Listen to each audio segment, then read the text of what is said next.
Abadukurikiye mwese kuri Mutarama TV mbifurije umugoroba mwiza, mbifurije gukomeza kugira ibihe byiza, mbifurije gukomeza kumererwa neza cyane aho mudukurikiye mwese muherereye.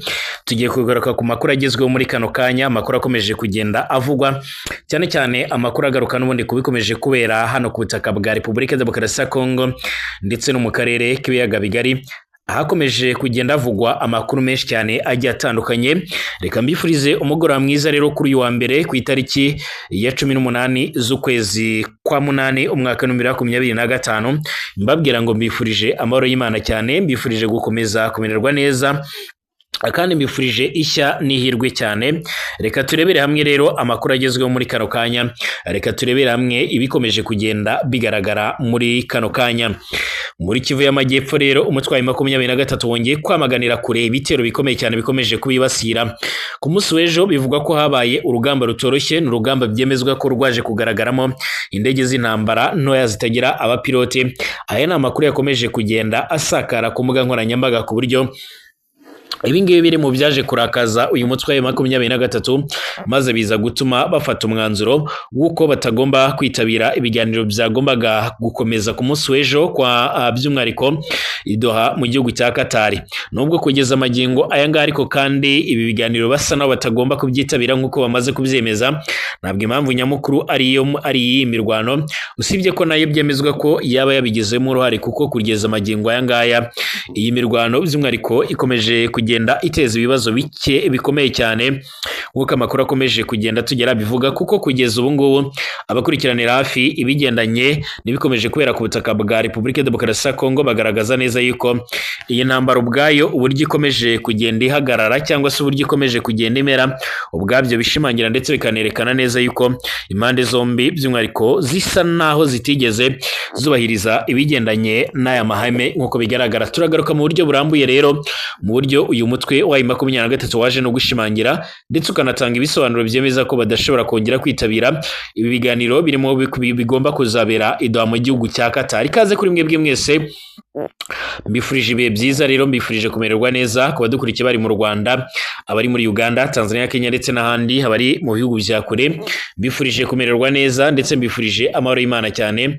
Mbabwira ngo nyamuneka niba ari ubwa mbere ugeze reka nkubwire ngo kanda ndetse subscribe, ibiganiro byacu bisangize ku nshuti zawe, ibintu birushaho kuba byagenda neza cyane. Ikaze kuri mwebwe mwese mukomeje kudukurikira, ikaze kuri mwebwe mwese rero mukomeje kubana natwe by'umwariko, reka mwese mbifurije gukomeza kumererwa neza cyane.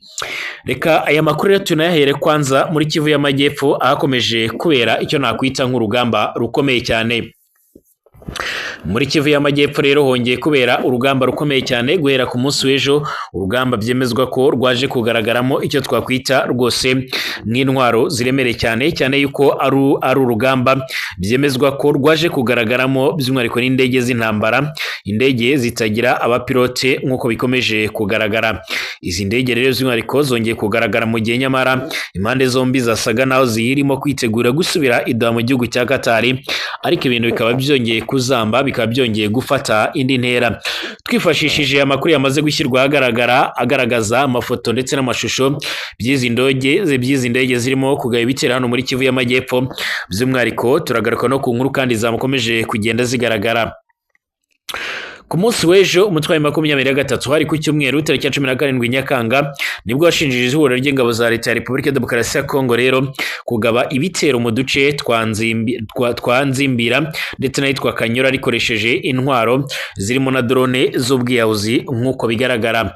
Amakuru atugera avuga ko kandi by'umwariko izi drone zaba zatangiye kwifashishwa nyuma y'uko mu minsi mike ishize aribwo nanone ubutegetsi bwa Repubulika ya Demokarasi ya Kongo mu itangazo ryashyizwe ahagaragara by'umwariko n'umushikiranganji w'urwego rwo kwivuna abanzi cyangwa se umuvugizi w'igisirikare cya Repubulika ya Demokarasi ya Kongo, Brigadier General Sylvain Ekenge Bomusa Fumi, yaje gushimangira ndetse anagaragaza ko ibitero bakomeje kugenda bagabagaho by'umwariko muri Kivu y'Amajyepfo ndetse n'iy'Amajyaruguru byongeye by'umwariko guteza impungenge ndetse n'inkeke. Anashimangira ko ibitero bakomeje kugenda bagabwaho by'umwihariko bikomeje kwica agahenge. Muri ibyo bitero kandi amakuru atugera ashimangira ko impande zombi by'umwihariko zaba zaratangiye kwifashisha icyo twakwita by'umwihariko nk'indege z'intambara. Muri iri tangazo kandi ryashyizwe ahagaragara na Brigadier General Sylvain Ekenge Bomusa, yashinjije ingabo za M23 gukoresha indege z'intambara zitagira abapilote. Ibi rero bikaba bisa naho ari ukwihimura kwaje kugenda kugaragara. M23 yaje kwemeza aya makuru kandi biciye mu muvugizi wayo w'ishami rya politike Bwana Lawrence Kanyuka.